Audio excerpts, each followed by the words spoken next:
নমস্কার নমস্কার দর্শক বন্ধুরা, সুস্বাগতম। আপনারা সবাই ভালো আছেন তো? আর আমরাও ভালো আছি। তো আজকে কোথায় চলে এসেছি দেখুন। আপনাদেরকে বলেছিলাম এর আগে একটা ভিডিওতে যে মায়ের কাছে আসবো, এসে কদিন থাকবো। তো আজকে আমার বাবার বাড়ির প্রথম সকাল, আজকে প্রথম দিন চলে এসেছি মায়ের রান্নাঘরে।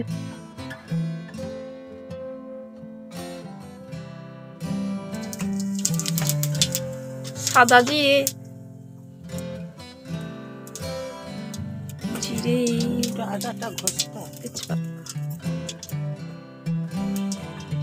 দেবো, হলুদ, চিংড়িতে হলুদ,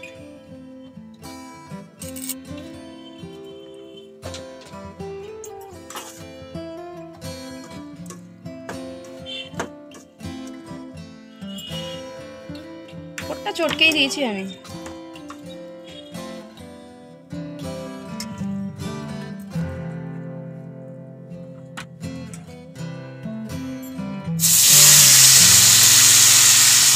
জলটা নেগড়াবে না,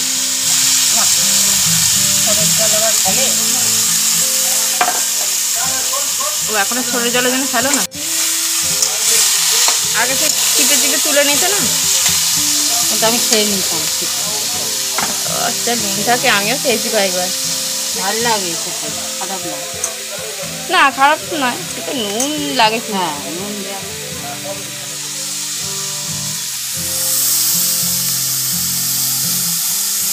তো এটা সেই থোড় রান্না করছে, বুঝতেই পেরেছেন। থোড়টা দেখুন 2-3 দিন পরে রান্না করা হচ্ছে, আনার পর বাজার থেকে, কিন্তু থোড়টা কালো হয়ে গেছে রান্না করতে করতে। তো সেই জন্য এইটা আমার খুব পছন্দের রান্না, আমার মায়েরও পছন্দ এই থোড় চিংড়ি। কিন্তু এই যে পছন্দ মতো রান্না করেও মনের মতো রান্নাটা হলো না, মায়ের একদমই মনের মতো হয়নি। তো মা এটা ভিডিওতে দিতে বারণ করছে, কিন্তু আমি বললাম রান্নাটা তো খারাপ হয়নি, থোড়টা নয় কালো হয়েছে।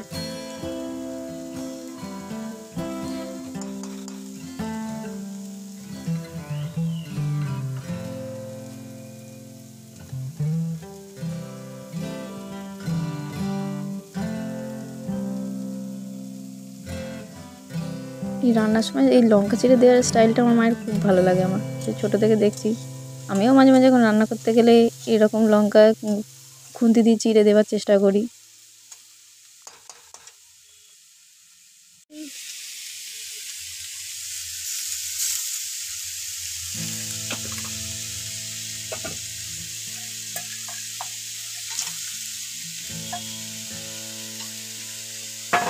তো আদা দিয়েছে, লঙ্কা চিড়ে দিয়েছে, আর চিনি দিয়েছে, হলুদ দিয়েছে, আর চিংড়ি মাছ আগিয়ে দিয়েছে দেখলাম। আর একটু ছোলা ভেজানো ছিল, ছোলা ভেজানোটাও দিয়ে দিয়েছে। আর আপনারা চাইলে ছোলাটা নাও দিতে পারেন, কোনো ব্যাপার নয়। যেমন আমার শ্বশুরবাড়িতে থোড় চিংড়ি করে, কিন্তু একটু আলু দিয়ে করে, ছোটো ছোটো করে আলু কেটে থোড়েতে দেয়। আসলে সবাই একটু আলু খেতে ভালোবাসে, তো আপনারা তো জানেনই।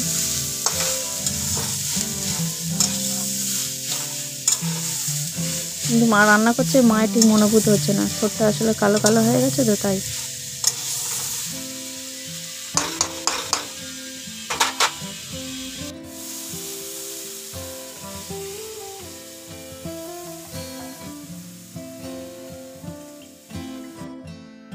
একটু সামান্য জল দিয়ে চাপা দিয়ে সেদ্ধ করা হচ্ছে, বেশি জল তো দেওয়া হবে না। তাহলে দেখতে খুব সুন্দর। থোড়টা প্রায় হয়ে এসছে, দারুণ। একটা পাওয়াই যেন মনের মতো, আগে কত মাছ পাওয়া যেত বাজারে। বাজারে মাছই পাচ্ছে, প্রত্যেকটা লোকই এসে বিরক্ত।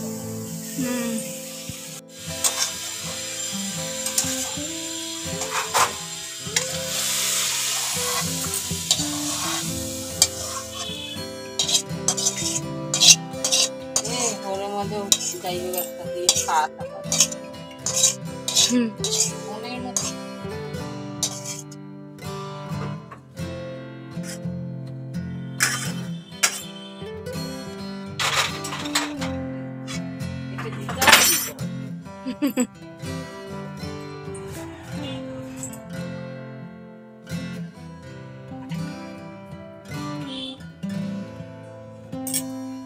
আকাশটা বেশ পরিষ্কার পড়ে রয়েছে।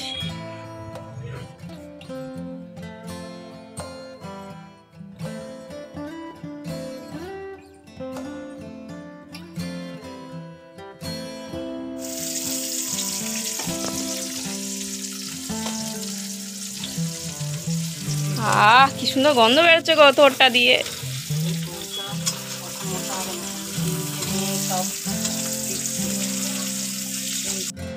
থোরটা তো মা প্রায় বারবার বলছে মন খারাপ করে, থোরটা মনের মতো দেখতে হলো না।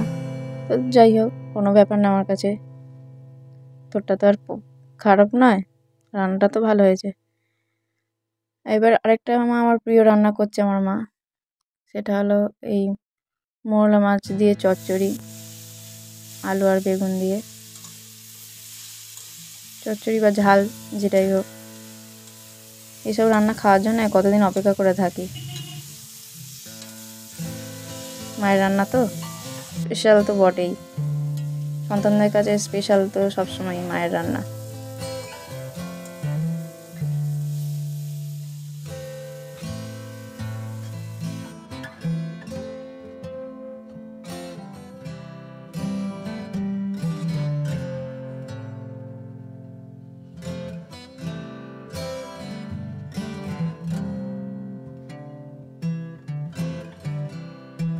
আপনারা কেউ কি এইভাবে রান্না করে খান মোরলা মাছকে এরকম চচ্চড়ি করে, বা এই যে থোর চিংড়ি যে রান্নাটা দেখলেন, আপনারা কারা কারা খান এইভাবে থোর রান্না করে, বা এই মোরলা মাছকে এইভাবে রান্না করে? বা যারা যারা খাননি তারা এইভাবে খেয়ে দেখতে পারেন। কিন্তু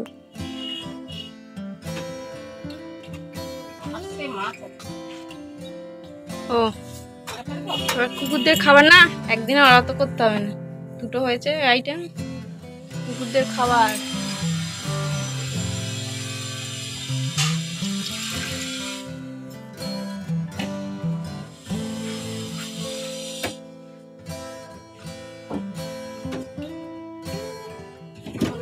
না আজকে আর করো না। এই বাড়ির বাইরে অনেকক্ষণ থেকেই আওয়াজ হচ্ছে, মেশিনের একটা আওয়াজ হচ্ছে। আসলে আমাদের বাড়ির পাশে কারখানা রয়েছে একটা প্লাস্টিকের, আর এছাড়া আর আশপাশে অন্যদিকে কাজ হচ্ছে, মিস্ত্রিরা কাজ করছে, সেই জন্যই আওয়াজটা হচ্ছে, কিছু করার নেই। আর রান্নাবান্না হয়ে গেছে অনেকক্ষণ মায়ের, এবার একটু বসে টিভি দেখছি, আর মা খেতে ডাকছে, এবার খেতে যাই। এই থোর চিংড়ি দিয়ে আর মোরলা মাছের ঝাল দিয়ে ভাত খাবো, ঝাল বা চচ্চড়ি যেটাই বলি না কেন। আপনাদের ভিডিওটা কেমন লাগলো জানাবেন বন্ধুরা। থোর চিংড়িটা খেতে কিন্তু দারুণ হয়েছে, মুখে দিয়ে দেখলাম খুব সুন্দর কিন্তু খেতে হয়েছে, রঙটা যেমনই হোক। ভিডিওটি ভালো লাগলে লাইক কমেন্ট শেয়ার সাবস্ক্রাইব করবেন। সে তো দেখেছি অনেক, আরেকদিন খাবো ফর্সা থোর খাবো চিংড়ি দিয়ে। চিংড়ি পাবেন, ভাগ্যে থাকলে পাবে। ভিডিওটা এখানেই শেষ করলাম, থ্যাংক ইউ।